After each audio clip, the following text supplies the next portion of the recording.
You have exactly 10 seconds to explain why you are sitting in a seat that is reserved for the future of my syndicate. I just wanted a chai latte. I didn't see the sign. It was raining and my glasses were fogged up. You have exactly 10 seconds to explain why you are sitting in a seat that is reserved for the future of my syndicate. 10 seconds. And I suggest you do not waste some stuttering. I just wanted a chai latte. I didn't see the sign. It was raining and my glasses were fogged up. And honestly, sir, if you're going to kill me over a table, then you seriously need to reevaluate your priorities. Because this booth isn't even that comfortable. You are brave, or you are incredibly foolish. Most people stop breathing when I walk into a room. You are critiquing the upholstery. Maybe I am just too tired to be scared. Or maybe you are just too well dressed to be a murderer. In my world, the best dressed men are usually the ones you should fear the most. But for today, you are lucky. My date is late, and I hate drinking alone. You are definitely going to want to see how this accidental meeting spirals into a dangerous, high-stakes romance. So make sure you are subscribed. Turn on notifications so you catch all my videos because trust me, the tension in this story is unmatched, no cap. Comment sanctuary if you are ready for this journey.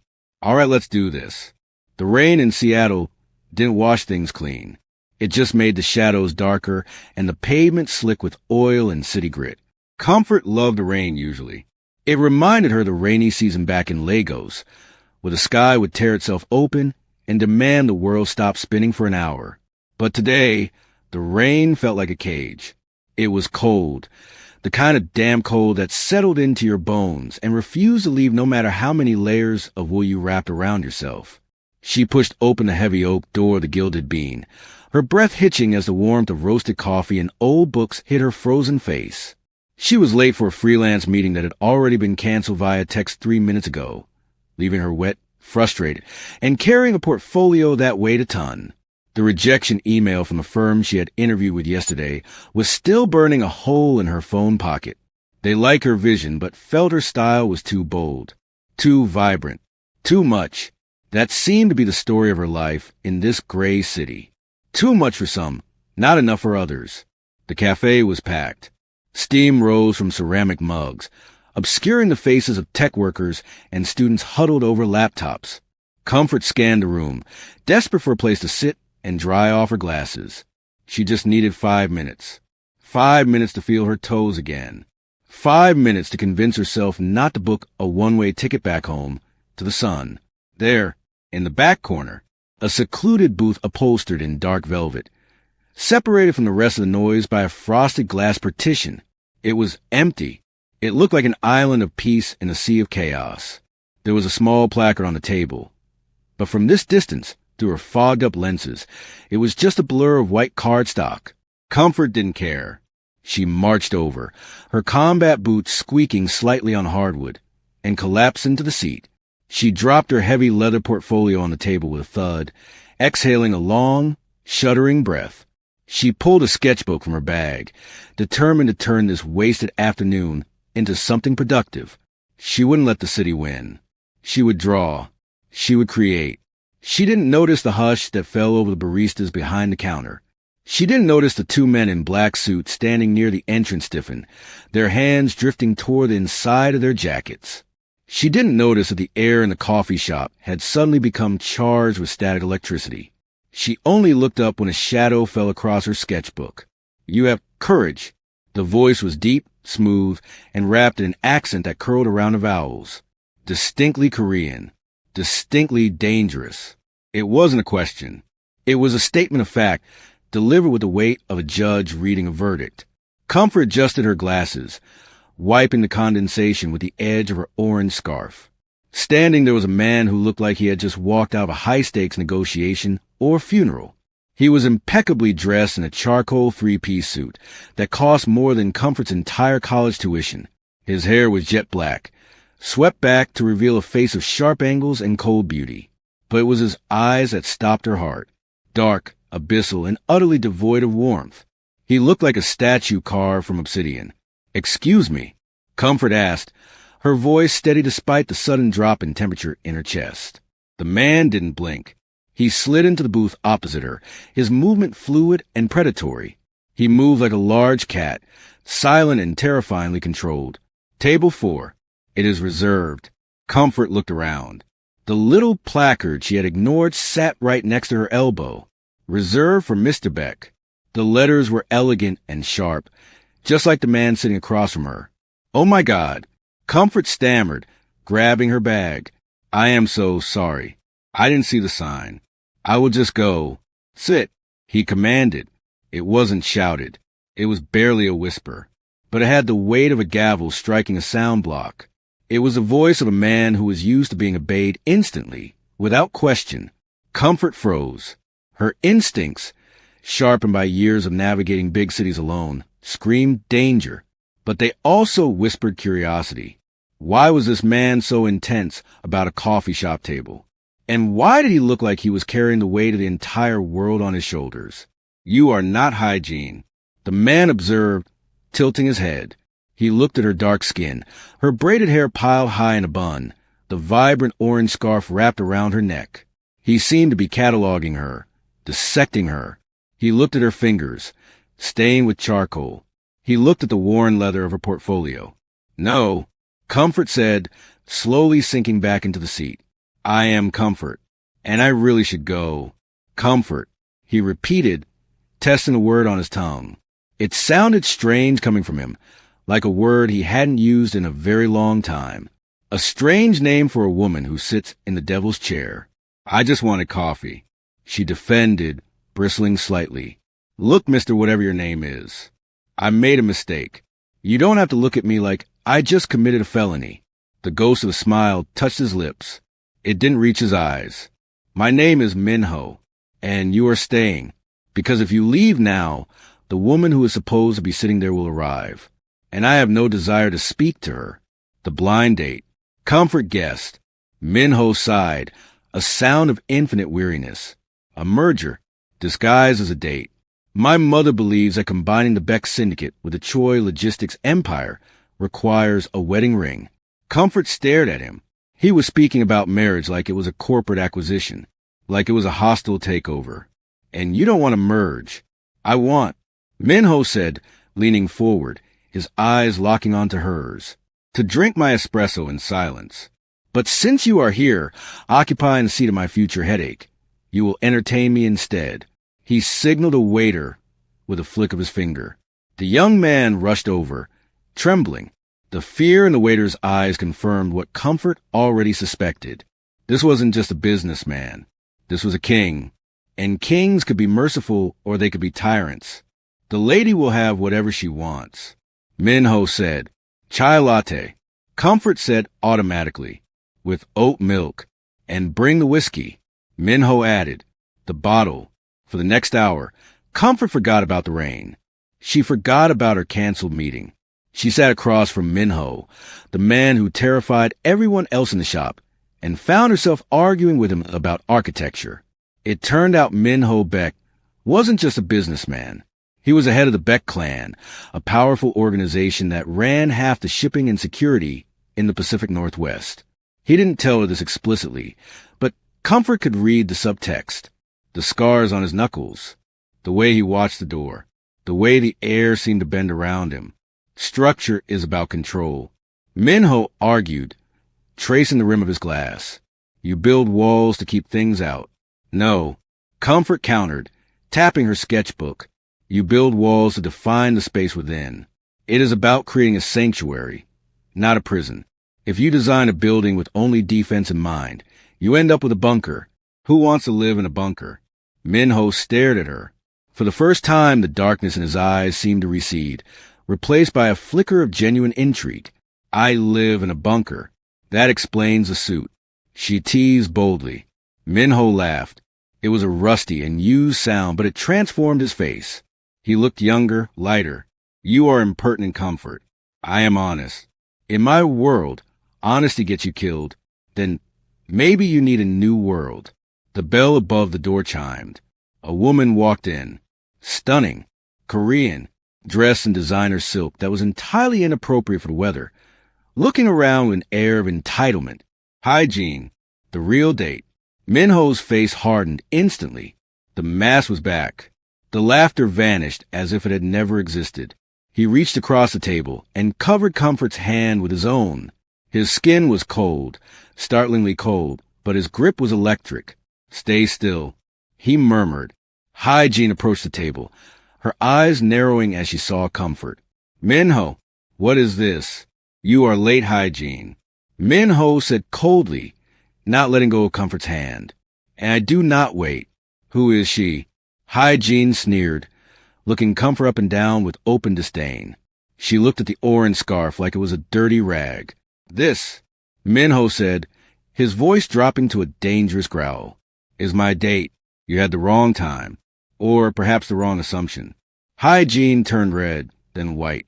She looked at the men standing by the door, then back at Minho. She knew better than to make a scene with the Dragon of Seattle.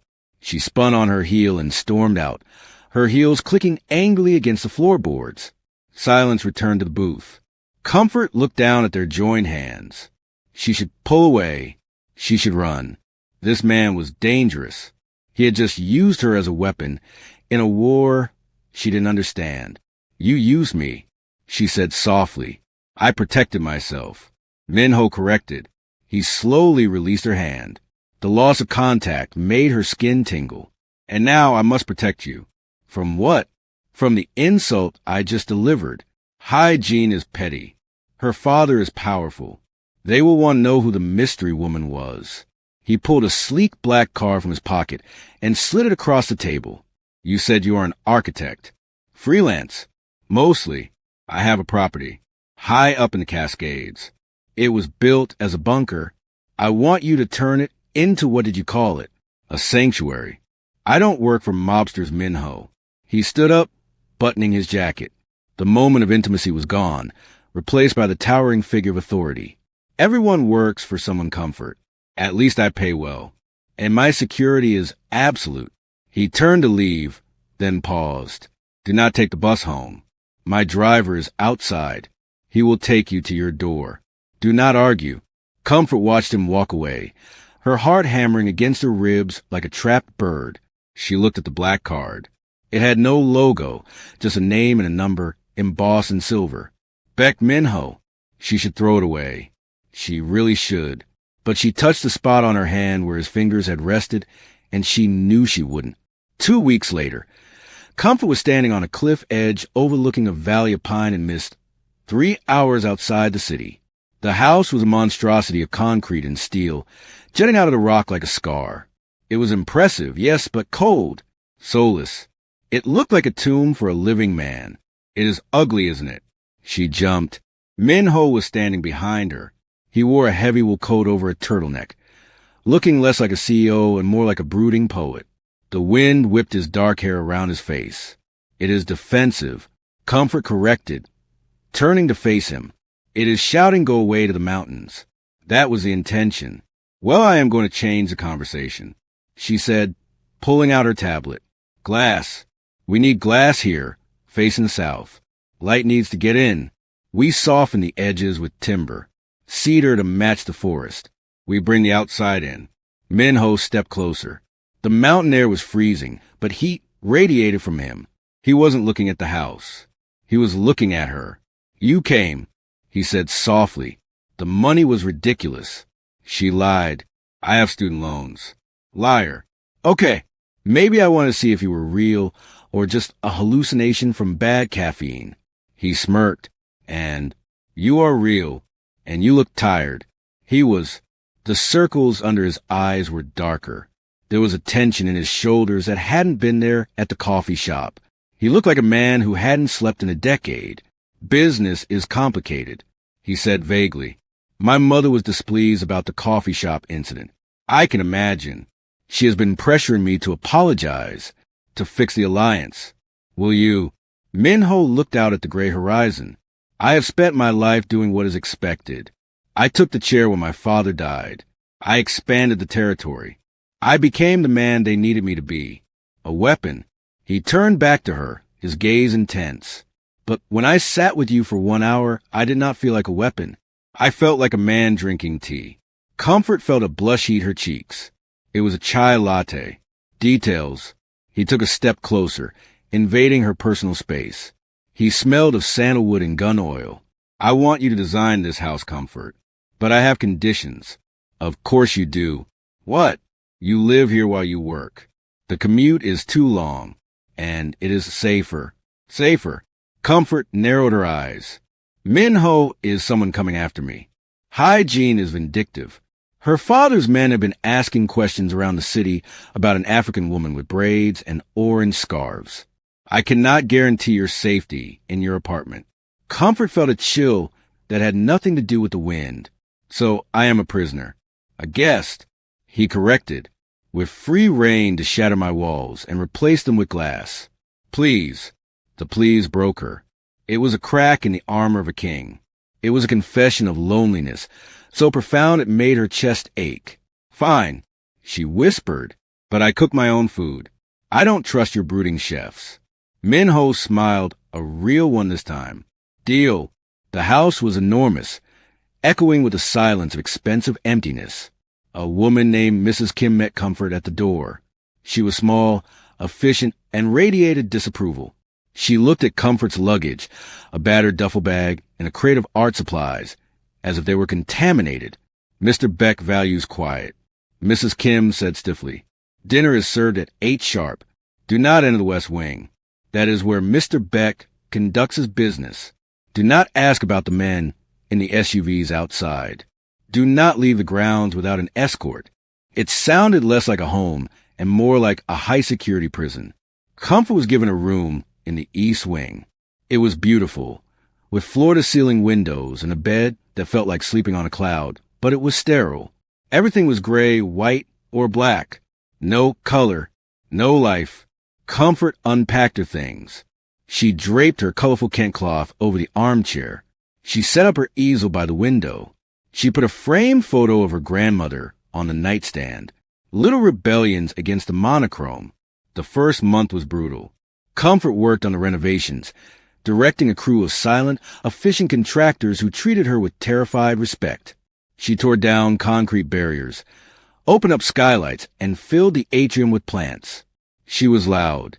She played Afrobeat music while she worked, the rhythm bouncing off the cold stone walls. Minho was a ghost. He would vanish for days, likely to the city to handle business. But he always returned at night.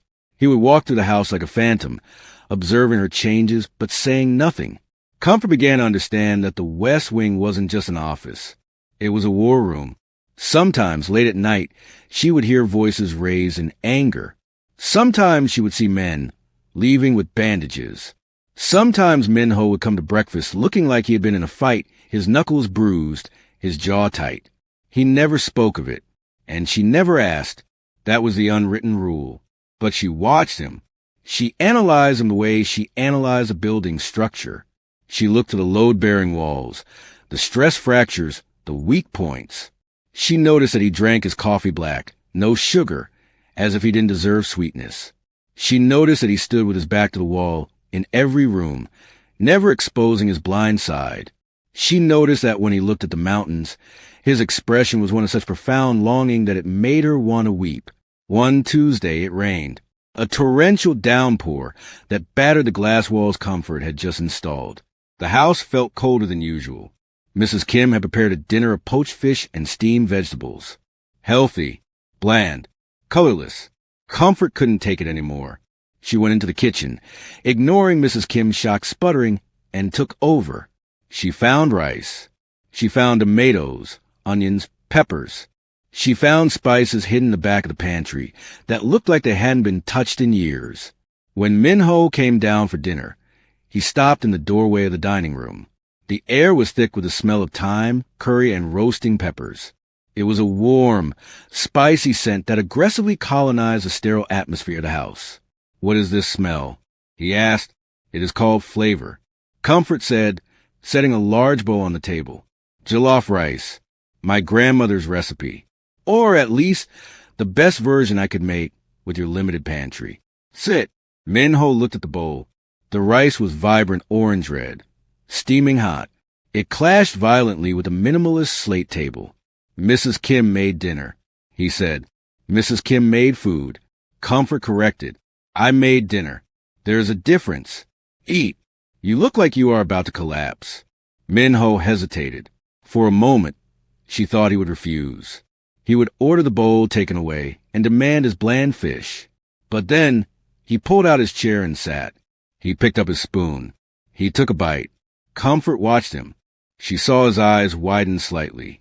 She saw the tension in his shoulders drop by a fraction of an inch. He took another bite.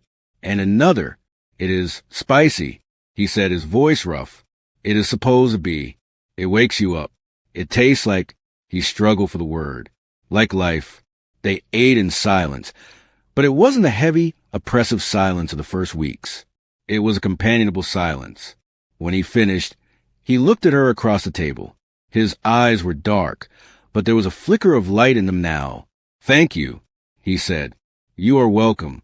The renovations are progressing. He observed. The atrium. It is very green. Plants help clean the air. Comfort said. And they look nice. You can't live in a gray box forever, Minho. It is bad for the soul. I do not have a soul, Comfort. I traded it a long time ago for power. Comfort leaned forward, resting her chin on her hand. I don't believe that. If you didn't have a soul, you wouldn't have saved me from hygiene. You would have let her embarrass me. You would have kicked me out of that booth.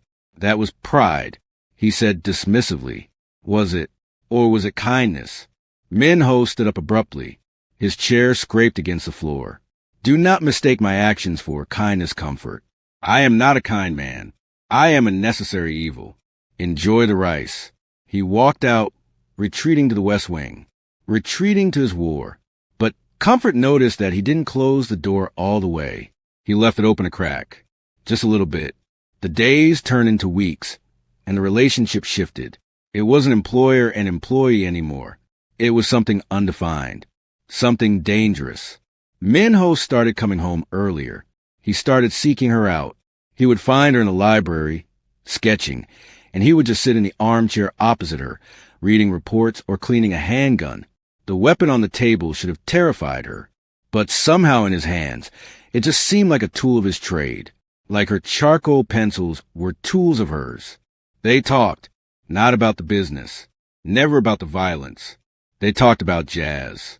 Minho loved Coltrane. He had a collection of vinyl records that he never played. Comfort made him play them. They talked about the world, about Lagos, about soul, about the crushing weight of family expectations. My father built this empire. Minho told her one night, staring into the fireplace. He built it on blood and fear. He told me that if I ever showed weakness, the wolves would come. And do you believe him? I see the wolves every day, Comfort. They wear suits and smile at galas. They are waiting for me to stumble. Then don't stumble. Comfort said, but you don't have to carry the empire alone. Even Atlas shrugged eventually. Minho looked at her. The firelight danced on his face, softening the sharp angles. You are a dangerous woman, Comfort. You make me want to put the world down. Is that so bad? It is if the world crushes us both when I let go. The tension between them was growing. It was a physical thing now, a taut wire stretched across the house. Every time their hands brushed when passing a cup of tea, every time their eyes met across the room, the wire tightened. Then the storm hit. It was a massive system rolling off the Pacific, slamming into the Cascades with hurricane-force winds. The power lines snapped like twigs. The high-tech fortress went dark. The security systems beeped and switched to backup batteries, but the lights died. The house was plunged into absolute darkness. Comfort was in the library when it happened. She gasped, dropping her book. Outside, the wind howled like a banshee. Stay where you are.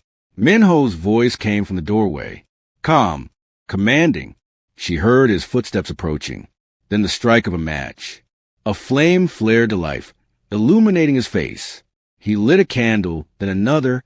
The warm glow pushed back the shadows.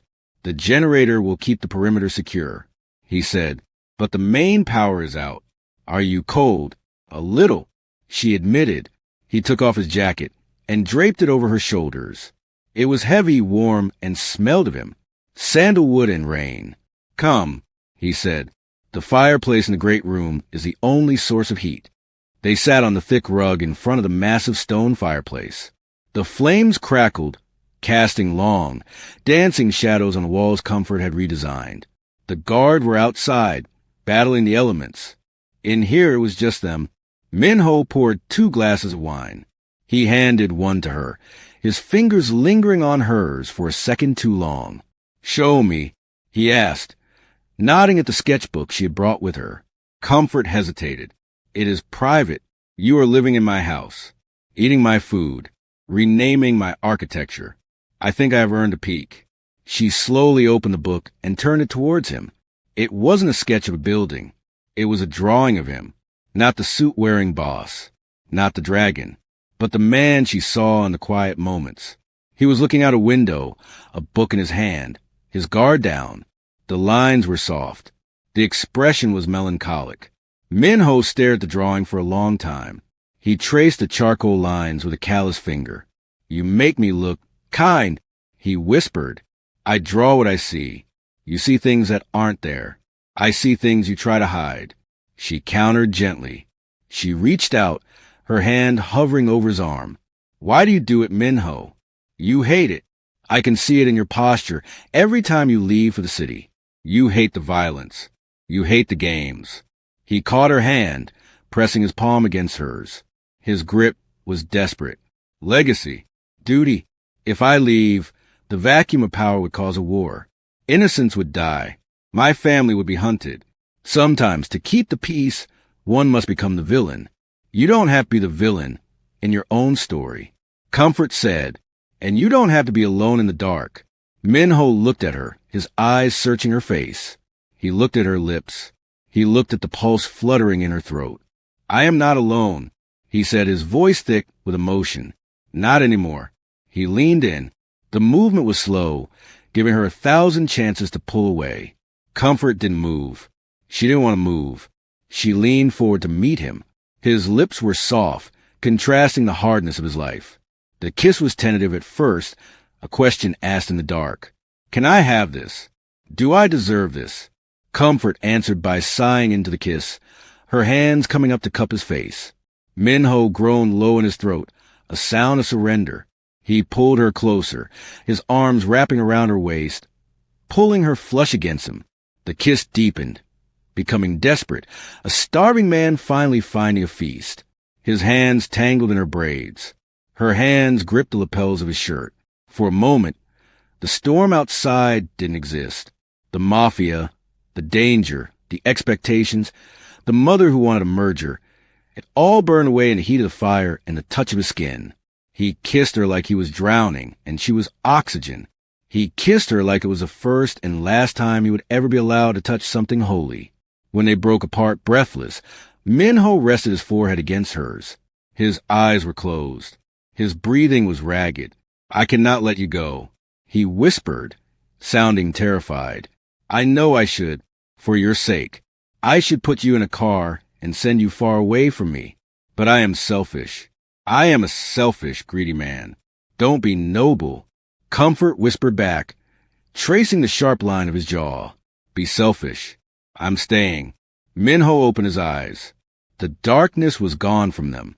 In its place was a fierce, possessive fire. "If you stay," he said, "there's no going back. You become mine, and my enemies become yours. I can handle your enemies." Comfort said, though her heart was racing, "I grew up with 3 Annies who could flay you alive with a compliment. I can handle a few mobsters in suits." Minho chuckled, a dark, rich sound. "You have no idea what you are agreeing to, but I will not give you the chance to change your mind." He kissed her again, and this time there was no hesitation. This time it was a promise. But as the thunder rolled overhead, Comfort couldn't shake the feeling that they were standing on the edge of a precipice. The storm outside was nothing compared to the storm that was coming for them. The world of Minho Beck did not forgive happiness, and his mother, the architect of his misery, was not a woman who accepted defeat. But for tonight, in the glow of the fire, they had this, and Comfort, true to her name, decided that it was enough. She had walked into the lion's den. Now, she just had to learn how to survive the bite. The sun that rose the next morning didn't bring warmth. It brought exposure. The power grid flickered back to life with a mechanical hum that shattered the intimacy of the night before. The electric lights buzzed overhead, harsh and unforgiving, chasing away the shadows where they had hidden their secrets. The fireplace was just a pile of cold ash. The storm had passed, but the air inside the bunker felt heavier than before. Min-ho had pulled away before dawn. Comfort found him in the kitchen, fully dressed in his suit, drinking black coffee. The armor was back on. The dragon had returned. But when he looked at her, his eyes were soft. It was a terrifying contradiction. A man built for war who had suddenly found something he was terrified to lose. "We need to talk about what happens next," he said, staring into his cup. "I am not leaving." Comfort said, pouring herself tea. "You might want to." He slid a heavy cream envelope across the counter. It had arrived by courier 10 minutes ago, sealed with red wax. The crest of the Beck family was stamped into it like a warning. Comfort picked it up. The paper felt like money and old blood. The Lunar New Year Gala, the most important event of the social calendar for the elite families of Seattle. Your mother sent it. Comfort noted. "My mother is plotting." He spat. "She knows you are living here. She has spies everywhere. This is a trap, Comfort. She wants to parade you in front of the lions to see if you bleed. She wants to show the community that I have brought a stranger into the inner circle. She thinks you will crumble. She thinks you will be so out of place that I will be forced to discard you to save face." Comfort looked at the invitation. She looked at the gold calligraphy that swirled like barbed wire. She thought about Hygiene Sneer in the coffee shop. She thought about Minho's mother calling her a distraction. She looked at Minho, who was vibrating with suppressed rage. He wasn't angry at her. He was angry at the world for coming for her. She walked over the cutting board and picked up a knife to slice a lemon for her tea. The blade hit the wood with a rhythmic thud. "If I don't go, I am the mistress hiding in the mountains," she said calmly. "If I go, I am the woman standing beside you. They will not be kind, Comfort. They are vipers. They will judge your skin. They will judge your hair. They will judge your background. They will try to make you feel small, so that I look weak for choosing you. They will whisper in languages they think you do not understand." Comfort put down the knife. She wiped her hands on a towel and turned to face him. She walked up to him and poked him in the chest, right over his heart. "I am not small, Minho, and I am not weak. Let them judge. I don't care about their approval. I care about you. The question is, are you ashamed of me?" Minho stopped breathing. He looked at her with incredulity, as if she had just asked if the sun was cold. He crossed the room in 2 strides, spinning her around and pinning her against the counter. It wasn't aggressive. It was desperate, ashamed. He laughed, a dark, incredulous sound that scraped against his throat. "You are the only thing in my life that is pure. You are the only thing in my life that makes sense. I am ashamed of them for even looking at you. I am afraid they will taint you. I am afraid their poison will work, and you will look at me with disgust when you see who I really am in their world." Comfort reached up and held his face. His skin was rough with stubble. "Let me decide that. I am going, and I am going to look fabulous." Minho stared at her for a long moment. He searched her eyes for hesitation and found none. Then he kissed her palm, a gesture of reverence. "Then we go to war," he said. "But we do it my way. You will not wear department store clothes. If they want to judge you, let them judge a queen." The preparation took 3 days. Minho called in favors. A tailor from Milan who owed the syndicate a debt. A jeweler who operated out of a vault in downtown Seattle. They came to the mountain house. They measured. They draped. They pinned. Comfort stood on a pedestal in the living room while the tailor worked. Minho sat in the corner, watching. He didn't look at his phone. He didn't take calls. He just watched her, his expression unreadable. "Make it gold," he commanded the tailor. "Gold is difficult, sir." The tailor mumbled around a mouthful of pins. "It can look gaudy." "Not on her," Minho said. "On her, it will look like armor." The night of the gala arrived. The rain had stopped, leaving the city glittering and cold. Comfort stood in front of the full-length mirror in her room. The dress was a masterpiece. It was a deep, shimmering gold liquid silk that hugged every curve of her body before cascading to the floor in a pool of light. It had a high neck that gave her an air of regality, but the back plunged low, revealing the long, elegant line of her spine.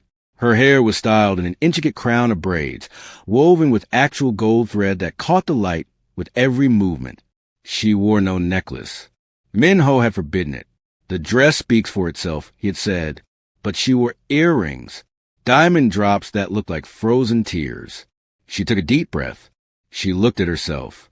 She didn't look like a freelancer struggling to pay rent. She didn't look like a girl from Lagos trying to find her way in a gray city. She looked like a deity. She walked out of the room and to the top of the stairs. Min-ho was waiting at the bottom. He was dressed in a black tuxedo, cut sharp as a razor. He was adjusting his cufflinks. He looked up when he heard her footsteps. He froze. His hands dropped to his sides. He stood there, at the bottom of the stairs, looking up at her with an expression that was almost painful in its intensity. He looked like a man who had seen a miracle. "You are." He struggled for words. He swallowed hard. "Dangerous." "Good." She smiled, descending the stairs slowly. That was the plan. He took her hand when she reached the bottom. His grip was firm, grounding. "The car is waiting," he said. "Are you ready?" "No," she admitted, "but I am going anyway." The drive to the city was silent. The limousine was a cocoon of leather and tinted glass. Min-ho held her hand the entire way, his thumb rubbing circles on her skin. He was preparing for battle. Comfort watched the city lights blur past. She thought about the coffee shop, the mistake, the table. It felt like a lifetime ago. When they arrived at the Grand Hotel, the paparazzi were waiting. It was a shark-feeding frenzy. Cameras flashed like lightning, blinding and chaotic. Shouts rang out. "Mr. Beck, over here." "Who is the date?" Min-ho stepped out first. He buttoned his jacket. His face shifted into the cold mask of the boss. The dragon was back. He looked at the photographers with a gaze that dared them to come closer. Then he reached a hand back into the car. Comfort took it. She stepped out into the lights. The flashbulbs went crazy. The noise level doubled. Comfort felt a moment of vertigo, but Min-ho's arm was instantly around her waist. A barrier of steel and muscle. "Do not look at the floor." He leaned down to whisper in her ear. "Look at them. Make them look away first." "I know," she whispered back. She lifted her chin. She looked directly into the lenses. She didn't smile. She just existed, radiant and undeniable. They walked up the red carpet and entered the hotel. The ballroom was a cavern of excess. Crystal chandeliers the size of small cars hung from the ceiling. The air smelled of expensive perfume, champagne, and old money. As the doorman announced them, the room went quiet. Mr. Min-ho Beck and guest. Ripples of whisper spread outward like a contagion. Heads turned. Eyes narrowed. Comfort felt the weight of 300 stares. She felt the judgment, the curiosity, the malice. Who is she? Is that the architect? Why is she wearing gold? She stands out too much. Min-ho didn't look left or right. He guided her through the crowd. People parted for them, creating a path to the head table. Comfort saw the shock on their faces. They had expected a fling, a secret. They hadn't expected this vision, in gold, walking with her head high. They reached the head table. An elderly woman sat there, surrounded by sycophants. She was small, frail-looking, but her posture was rigid. She wore a traditional hanbok in severe gray silk. Beside her sat Hygiene, looking smug and pink, whispering something to her father. Min-ho stopped. He bowed his head slightly. A gesture of respect, not submission. "Mother." The matriarch turned her head slowly. Her eyes were clouded with age, but sharp with intelligence. She didn't stand. Her gaze slid to Comfort, cold and assessing. She looked at the gold dress. She looked at the dark skin. She curled her lip slightly. "Min-ho," she replied, her voice dry as parchment. "And this is the distraction." Min-ho's jaw tightened. Comfort felt the tension in his arm. "This is Comfort," he said, his voice ringing clear. "My partner." Hygiene laughed. It was a sharp, brittle sound that cut through the tension. Partner. Oh, Minho, you brought the help to the gala. How quaint. Did she finish the renovations before she warmed your bed? The table went silent. People nearby gasped. A waiter dropped a fork, the clang echoing loudly. Comfort felt Minho's hand tighten on hers. His knuckles turned white. She felt the violence radiating off him. He was about to destroy this woman. He was about to flip the table. He was about to cause a scene that would damage his family forever and prove his mother right, that Comfort was a source of chaos. Comfort squeezed his hand hard, signaling him to wait, signaling him to trust her. She released his grip and stepped forward. She looked Hygiene in the eye.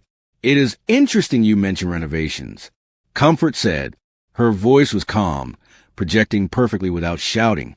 Because structures that don't adapt crumble. You can paint over the cracks, Hygiene, but rot is rot. You can wear silk and sit at the head table, but if your foundation is weak, the house will fall. Hygiene's mouth opened, but no sound came out. She turned red. Comfort turned to the matriarch. She bowed slightly, a perfect execution of Korean etiquette that stunned the older woman. Your son is building a future, Comfort said to the mother. One with light, one with strength. If you think I am a distraction, it is because you are too busy staring at the past to see what he is becoming. He is not just maintaining your legacy. He is evolving it. And evolution requires new blood. The matriarch stared at Comfort. Her eyes narrowed. She looked for fear. She found none. She looked for disrespect. She found only truth. For a long, agonizing minute, no one breathed. Then the old woman picked up her teacup. Her hand was steady. You have a sharp tongue, she observed. I have a clear eye, Comfort replied. Sit, the matriarch commanded, gesturing to the empty chair beside Minho. Before you cause a scene. It wasn't acceptance. It wasn't warmth. But it wasn't an execution. It was a ceasefire. Minho let out a breath he had been holding for 10 years. He pulled out Comfort's chair. As she sat, he whispered against her hair. I love you. It was the first time he had said it. And he said it here in the lion's den with a room full of vipers watching. I love you too, she whispered back. Dinner was a blur of courses Comfort couldn't taste. She was running on adrenaline. She felt eyes on her constantly. But she also felt Minho's leg pressing against hers under the table. An anchor. But the night wasn't over. The vipers still had fangs. Halfway through the evening, a frantic lieutenant rushed up to the table and whispered in Minho's ear. Minho's face went dark. He stood up. I have to handle this, he told Comfort. Security breach at the docks. Stay here. Do not leave the table. My men are watching you. I will be fine. Go. Minho hesitated. He looked at her, then at the exits. Then he kissed her forehead and strode away, his security detail trailing him like a dark wake. Comfort sat alone for a moment, sipping her water. She watched him leave. She felt a sudden chill.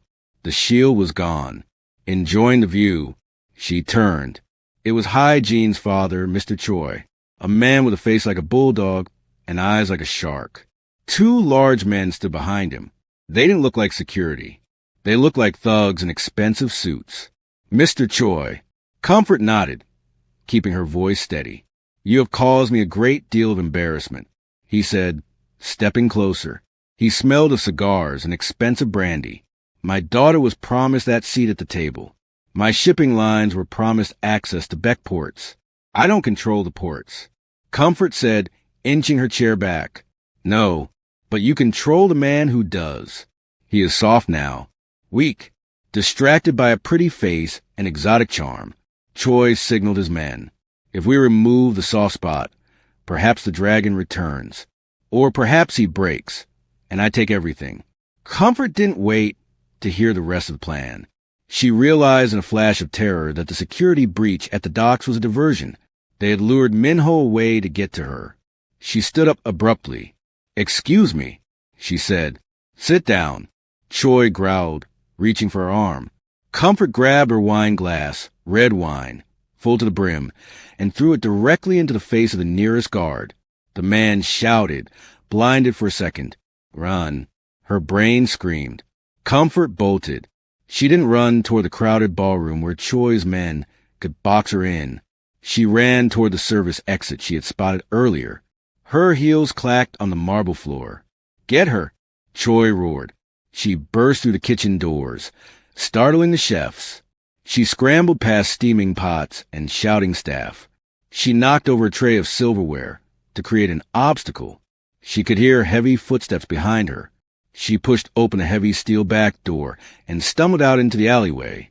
It was raining again. Of course it was. The cold hit her bare skin like a slap. The gold dress was instantly soaked, clinging to her legs. She fumbled for her phone, her fingers shaking so hard she dropped it. It skittered across the wet pavement. She bent to grab it, but a hand grabbed her hair, jerking her back. Comfort screamed. "Quiet," one of the guards hissed, clamping a massive hand over her mouth. He dragged her backward. The other guard opened the sliding door of a black van waiting in the alley. They were going to take her. They were going to disappear her. And Minho would come back to an empty chair and a broken heart. Comfort bit the hand over her mouth. Hard. She tasted copper. The man swore and loosened his grip for a fraction of a second. She kicked out, her heel connecting with his shin. She scrambled back, gasping for air. She was cornered. The brick wall was behind her. The men were in front of her. Then she heard it. Bang. The sound was deafening in the narrow alley. The guard who had been reaching for her went limp, dropping to the wet pavement like a puppet with its strings cut. Comfort froze. She looked up. Minho stood at the end of the alley. He held a smoking pistol in his hand. He wasn't a man who drank tea. He wasn't the lover by the fire. He wasn't the diplomat at the gala. He was a dragon. His eyes were wild, terrifying voids of pure violence. He looked like death incarnate. He had come from the docks. He must have realized it was a trap. "Let her go." He roared at the remaining guard. The guard hesitated. He looked at his fallen partner. He looked at Minho. Then he made a fatal mistake. He pulled a knife and lunged for Comfort, thinking he could use her as a hostage. Minho moved faster than thought. He closed the distance in a blur. He didn't shoot.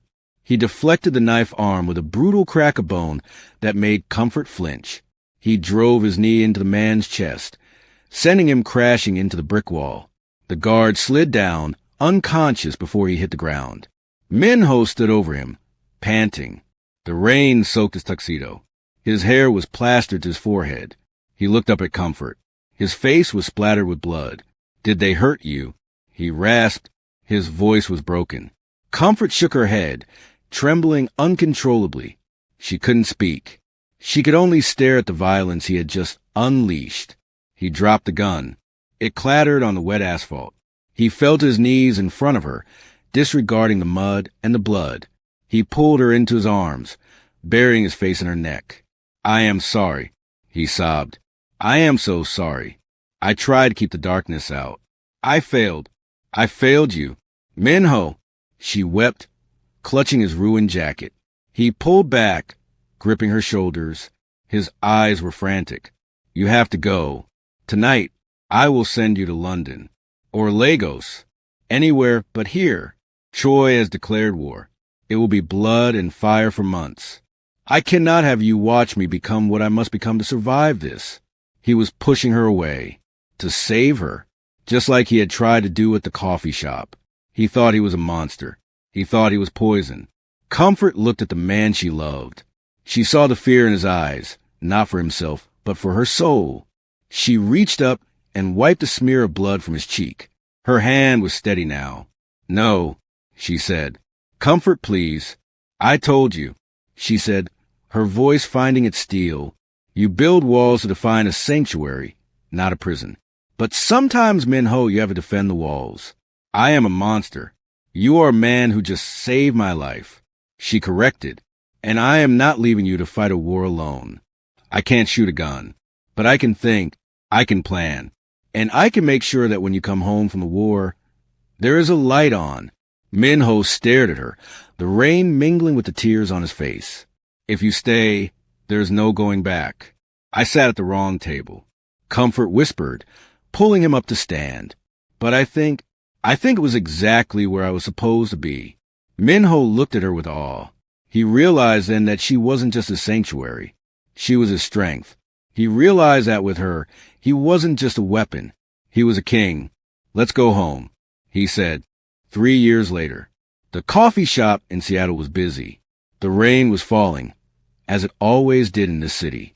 A young woman sat at a corner table, looking at her watch, clearly waiting for a date who was late. She looked nervous. The bell chimed. A couple walked in. The man was striking, Korean, dressed in a sharp casual suit, carrying a toddler in one arm. The woman was African, radiant in a structured coat, laughing at something the man whispered. They didn't look like Mafia royalty. They didn't look like the survivors of a brutal gang war that had reshaped the city's underworld. They looked like a family. Minho adjusted his daughter, Grace, on his hip. He looked tired. The business was finally legitimate, fully severed from the criminal underworld. It had taken 2 years of legal battles, liquidating assets, and cutting ties with the old guard. It had cost them almost everything, but they were free. The glass house firm, run by his wife, was booming, rebuilding the city skyline with light and wood. Table for his open, Comfort pointed out. Minho looked at the booth. The frosted glass partition was still there, the velvet seat where they had first met. No, he said, pressing a kiss to Comfort's temple. Too many ghosts at that table. Just one. Comfort smiled, leaning into him. And he turned out okay. He got lucky. Minho corrected, looking at her with that same intense, consuming adoration he'd had since the first rainy Tuesday. He found a woman who wasn't afraid of the dark. I just wanted coffee, she teased. And I, Minho said, handing his daughter biscotti, just wanted a sanctuary. They took a table by the window in the light and watched the rain fall, safe on the other side of the glass. And that is the end of Comfort and Minho's story. From accidental meeting to ruling an empire. If you love this story, make sure to like and subscribe.